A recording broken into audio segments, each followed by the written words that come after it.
Okay, so I am back today with another video, and this was supposed to be a come draw with me, like a come sketch with me, in the sense of like I'm gonna talk whilst I'm sketching.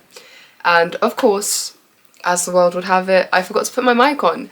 So there's actually no audio to the video and I'm just recording this in post. So you're gonna get my lovely face now alongside the video whilst I'm drawing and kind of the process that I take in drawing. So yeah, let's see.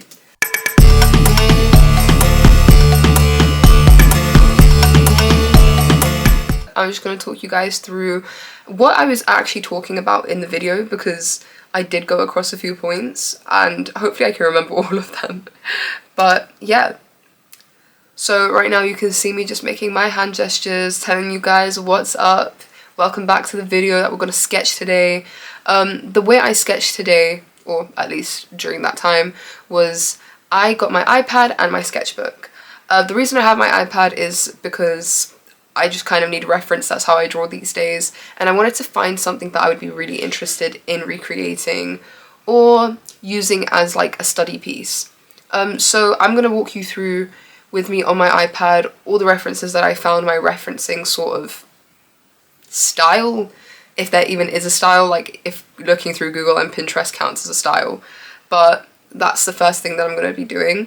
I'm just picking out references that I really like the look of. I'm a sucker for the Ukrainian ethno clothing series. I always use those as references. I really love them. I was just collecting a bunch of references because I had no idea what I actually wanted to draw for this session. I usually never know what I'm going to do for a sketch session. I want to do a study and get something nice and accurate and just pristine as possible to improve, I guess, my facial like drawing skills. So you see me just searching a few things like Ukrainian Soviet interior, Ukrainian folk interiors. Again, I'm a sucker for any folk interior, folk style thing.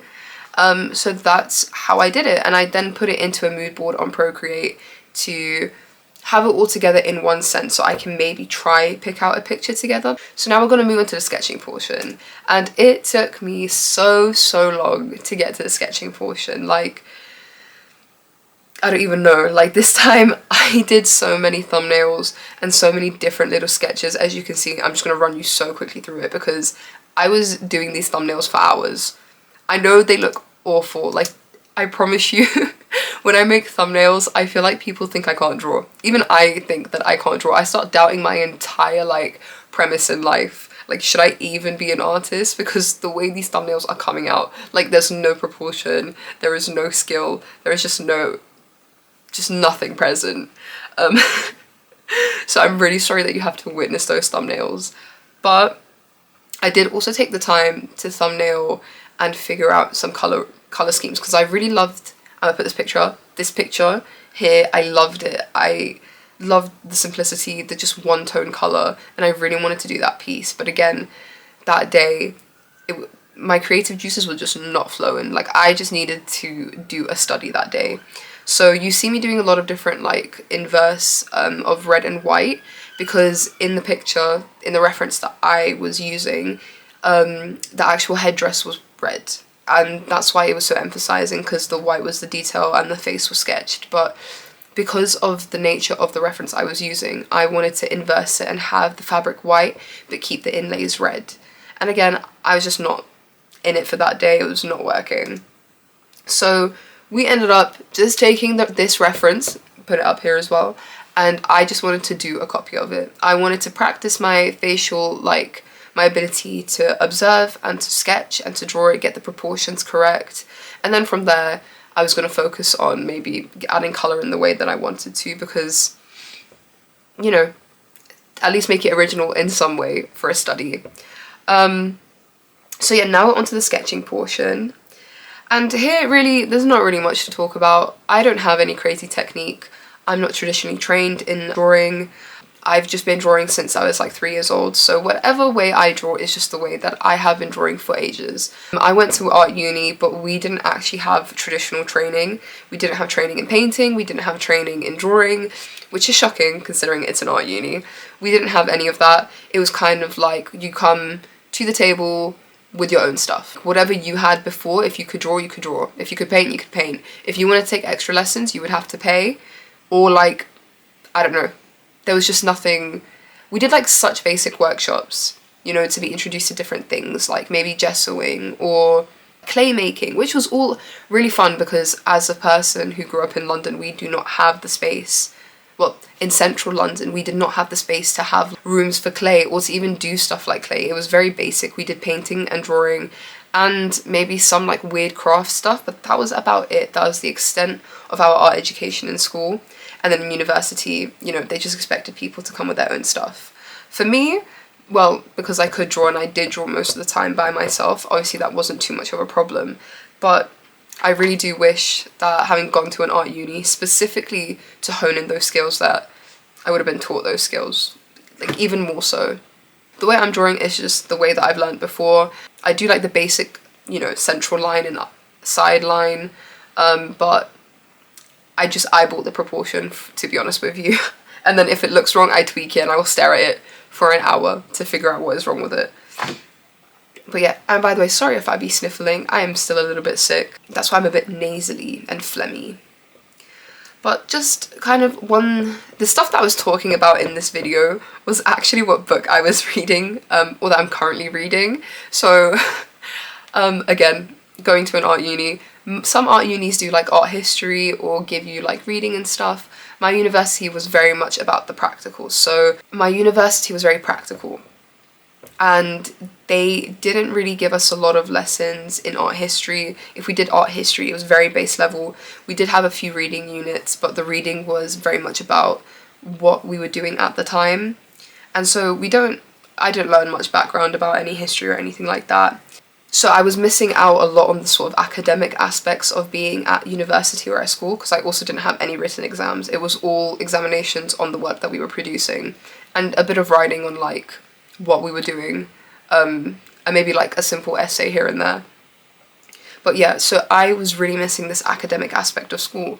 In school, like in secondary school, or I guess high school, we did a lot of annotations, looking into text, deep diving, you know, literature and language. And I really, really enjoyed that.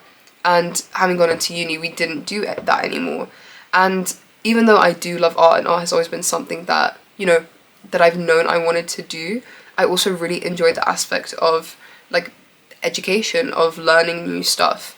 And because of not having done it in uni for so long, which was like what, 3 years of my life, and then being out of school, so out of school, yeah, for 3-4 years now, I kind of just haven't sat down and read a book or like learned something. I learned stuff through videos, you know, like everyone watches YouTube videos talking about topics that they're interested in, but there is something nice about reading a book and taking the time to learn about something. And so I gave myself a goal this month and I said that I want to start reading more. So I've bought a couple of books that I wanted to read, and I've had a few books in the past, and the kind of genre that I prefer reading is history or like just stuff about real life. I don't really like fiction. Non-fiction is kind of how I roll. And a lot of the books I've already had are quite depressing. I have a lot of books on the Ukrainian war and conflict, which is quite typical, obviously, because that's just something that I'm interested in learning about. That's my own culture and heritage that I want to know more about. But I thought that I need to expand a little bit because there are more things in the world than just your own stuff, and it's better to teach yourself. So I've bought a few books on recent conflicts, but a book that I've bought that is not actually about history or conflict or anything like that is actually Jeanette McCurdy's I'm Glad My Mum Died. And that title really gave my mum a heart attack when I was buying that book. She was like, what are you going to do to me? Like, why are you looking at a book about mums dying? But even though the title is very dramatic, obviously, to catch people's attention, I've heard a lot of good things about this book. And through those video essays that I was talking about earlier that I watch and learn things through, I've heard a lot of people on their podcasts and in videos talk about this book, and that this book is actually really well written and very interesting for people who grew up in the time of like iCarly, Victorious, sort of like the hype of Disney and Nickelodeon, like the ultimate best. And you know, I used to watch iCarly when I was younger. It was one of my favourite shows on TV, and it's very interesting to think about the fact that there's an actress who you would think was very successful, and I guess she has, you know, had her successes later on, but not to the extent of like other actresses on Disney or actors from Nickelodeon and Disney. And I thought it would be a very interesting like take to read this book, this autobiography, which I don't usually read, about her. And so far I'm only on about like page 55, so you know I've only just about like gotten into the book, but I do think it's a very, very interesting book so far. It's very well written. I like the sort of narrative tone that she takes. There's nothing really for me to spoil yet, and I feel like most people know her story, that in general, like, you know, that she was on iCarly, she was a child actress. But so far, from the 50 pages I've read, it is very enticing, and I can't wait to get further into the book, especially because I have been binge watching a channel called Deep Dive on YouTube whilst doing art and doing like online work, and they do really, really good, deep, like in-depth digs into the world of Disney, the world of Nickelodeon, sort of celebrity culture, which, you know, for everyone is a bit of like, as much as you hate to admit that you don't like celebrity gossip, that is definitely something that I've kind of like been dabbling in and learning about. Not learning about, but like not dabbling in either. It's just, you know, it's a guilty pleasure. I do love to know what's going on in celebrities, or what was going on at that time. And so this channel, Deep Dive, they did a video on iCarly, on Victorious, on Nickelodeon, Disney, again, all that stuff. And because of that series, where they talked about a lot of the weird stuff that like Schneider did, I guess people want to say allegedly, but that he did, and all the actresses that were involved, and how Jeanette was one actress who didn't kind of like do what they wanted her to do, and that obviously cost her the successful career that other actresses have. So I'm really excited to get to that point of the book to kind of see and hear it from her perspective, because I've only heard it through the perspective of like Deep Dive and other channels, and you know what generally is on the internet.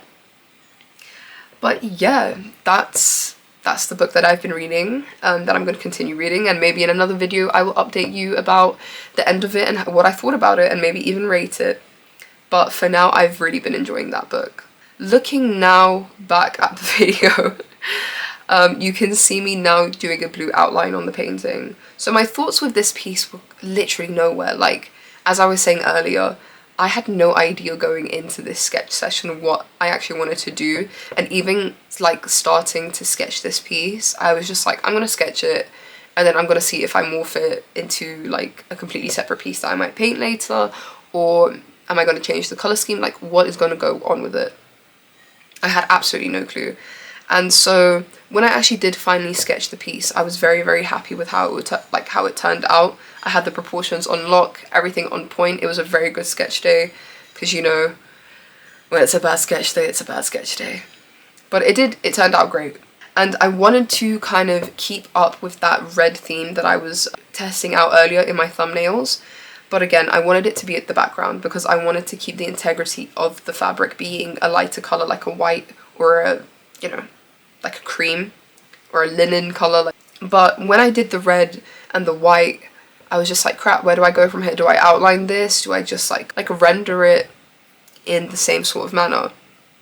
I ended up deciding just on a whim, because I had my colored pencils out. I was like, screw it, I'm gonna do the outline blue. I think blue is gonna look really good, because if you do add color, the blue will at least kind of blend in more, not blend in, but have a softer touch than black, especially a fine lining black, like, you know, like a pen rather than a pencil, because a pencil just adds a nice texture, at least in my opinion. Obviously it depends on the style and whatever, but even on this day I was debating if I was gonna do like a realistic like copy of this study, or if I was gonna do a bit more of a cartoony style, because again, I flip-flop between the two. I don't really have a set style, I just draw whatever I feel like drawing that day.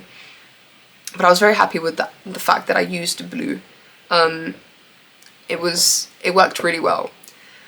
But then I realized that the three colors I was using was not the color combination that I wanted. I was not here for the red, blue and white. it's just overused across the globe. So I was like, nope, I'm gonna add red where I want it to be added, and then I'm gonna change it up a little bit. So even here you can see me like colouring in the eyes, because I didn't want too much colour. Although I didn't want the red, white and the blue only, I didn't want to overdo it. So I wanted to keep the sharpness of that red, the brightness of the red in the piece in as many places as possible. So that will be the background, the eyes, the lips, and I think I even used the same like dark tone red on the eyebrows. So let's see, where are we at this painting now? But yeah, I don't, in this video you see me using markers, and markers used to be my preferred method of drawing back in the day when I did like more manga illustrations and more just illustrations in general. But then painting and stitching became my main thing. Like I haven't really gone back to paper, like to paper illustrations and paper art with stationery such as markers or pencils. It's just not my preferred means. I can use them like decently, I guess, but you know, I prefer the painting or stitch aesthetic. When it comes to these sort of sessions where I sit and sketch and just draw, I love to use markers. They're so stark and easy to use, like you just get colour down so quickly, and then even combining it with pencil, it works really well because you can use the marker as a base and then, you know, build upon it with those coloured pencils, which I did do in the eyes and the lips earlier on. And now you can see me putting colour into the skin. So I was also debating whether or not to just, I don't know, leave it white. But in one of the earlier references in the beginning was that very, I'm going to show it here, it was the very like yellowy autumnal like colour scheme with the woman with the headscarf as well, and with the geese like going through the sky. And I really love the aesthetic, especially right now. It's autumn in London, or at least in the UK, and you know what, it's the first year in a couple years where we've actually had an autumn.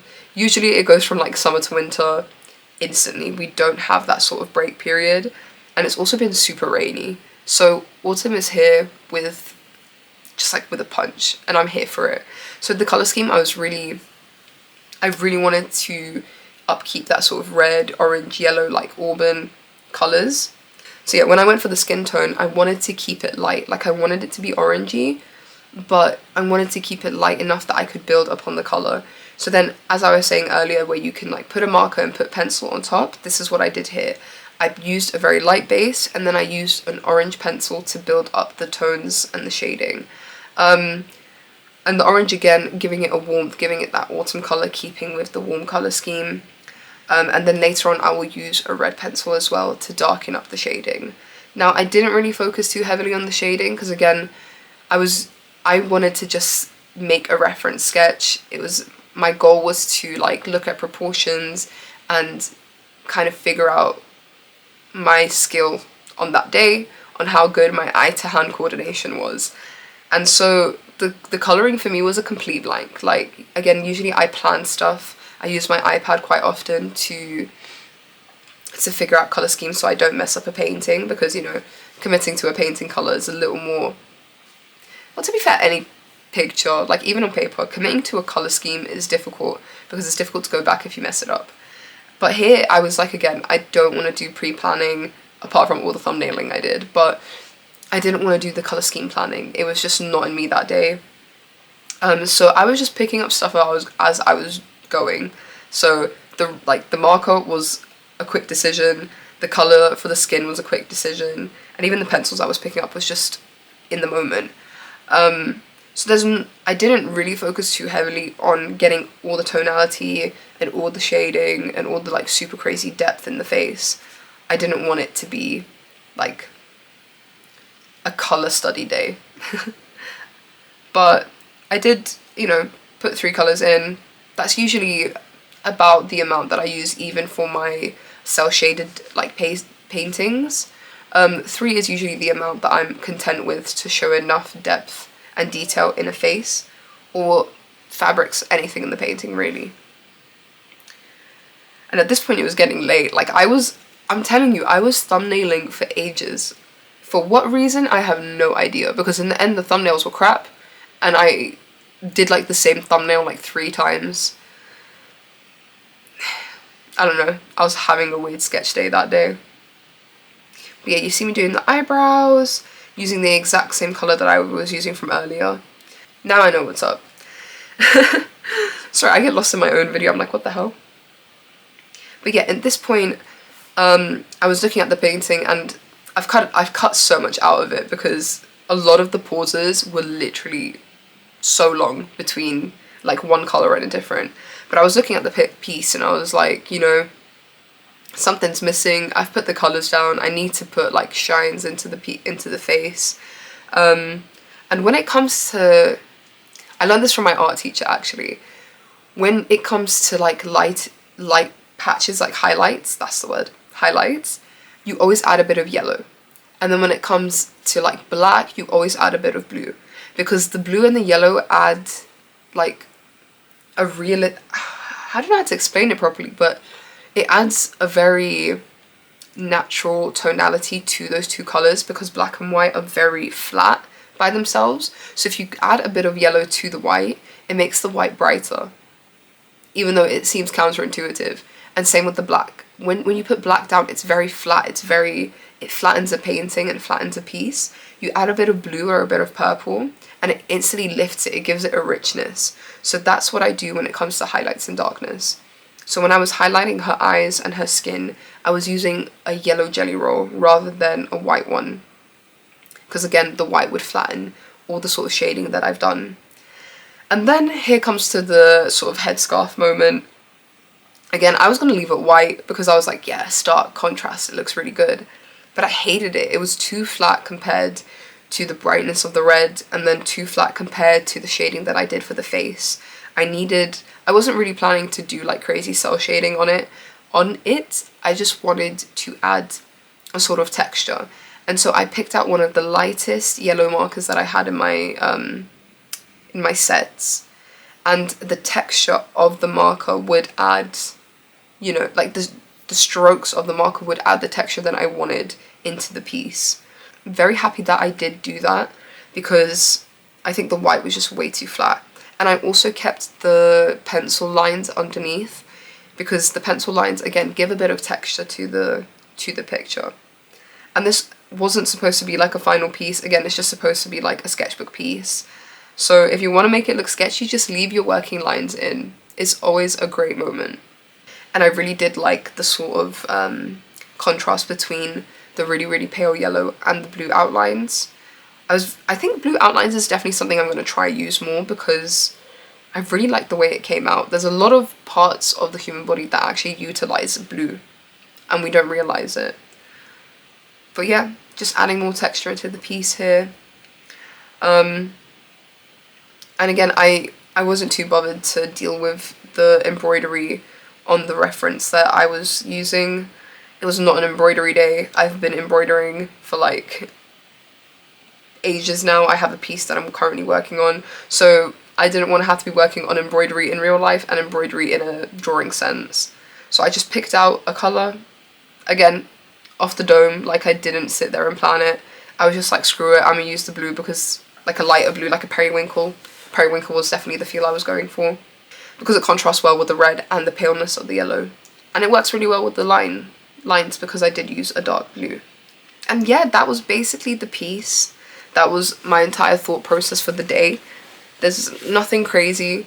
It turned out to be a very fun sketch session when I finally got to the end of it. And then I decided, just because, to not keep the whole thing flat and to add a little bit of the patterns that were incorporated in the original reference I was using. I used it in the background, so I got a darker, richer red to do the lines in the background that replicate decorative towels that we use in our homes, like in the folk imagery that I showed you earlier. And then I just did a bit of pattern work with the pencil, nothing too dramatic. I didn't go super crazy with it. I kept it simple. But I think the piece came out exactly how I wanted it to come out. Yeah, so I would suggest do like days where you just get references and sketch, because it's so helpful for you to understand form, to understand colour, because you can play, and you don't have the... When you're like doing a piece, you have that fear of like screwing it over, but when you're working in your sketchbook and you're doing reference work, it's that time to make the mistakes. It's that time to sort of enjoy the like lack of planning and fluidity of your ideas in your head. So I would really recommend doing sessions like these. I say that to you because I don't even follow my own advice. I need to take my own advice right now. But yeah, that's basically all I'm here for now. So we'll just wait till the end of the video. But if you did like the video, please do comment, leave a like, subscribe, click the bell notification, share this video with friends and family. I'm really grateful for, again, it's not a lot of people watching, but you know, slowly, hopefully there'll be more of you guys. I'm gonna work hard to put out more videos every week. I'm gonna be consistent. I usually have a consistency issue, but I'm very grateful to those people that do watch, and hopefully I will get even better at making artwork and even better art for you guys to enjoy. So thank you so much. So now I will leave you with drawing Nastya to finish the piece and to see how it actually turned out in the end.